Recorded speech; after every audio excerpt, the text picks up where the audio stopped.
Siyam ang sugatan matapos magpasirko-sirko at umampas sa poste ang isang SUV sa Commonwealth Avenue sa Quezon City. Darito ang report ni Oscar Oida. Daig pa raw ng nilaban sa washing machine ang mga sakay ng bagong-bagong SUV nito makaraang magpasirko-sirko sa bahaging ito ng Commonwealth Avenue sa Quezon City mag-aalas 4 na madaling araw. Ang epekto, mapapansin daw agad sa mga sakay nito. Bumaba yung lalaki, pag ganyan-ganyan na, alas nahiga dyan. Parang nahilo sa lakas siguro ng impact. Hilong-hilo. Oo. Parang pinasok sa washing machine. Oo. Parang gano'n na. May na beses ikot ka? Mga tatlo eh. Ha? Tatlong ikot eh. Ang siyam na sakay nito, nagtamo ng mga sugat, kundi man ay may mga iniindang sakit sa katawan.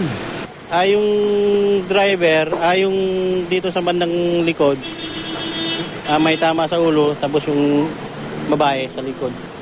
Medyo, yung tumama. Yung isa naman, mayroon din sa ulo. Agad namang silang narespondihan ng mga rescuer. Base sa kwento ng mga saksi, napakaturing daw ng takbo ng naturang SUV nang biglang wala ng kontrol at humampas sa posting ito ng overpass bago sumapit ng Philcoa. Natuloy pa yung takbo nila eh.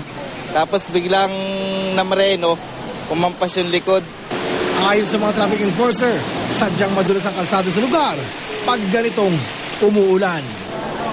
Ito ang balita sa Quezon City. Oscar Oida, reporting.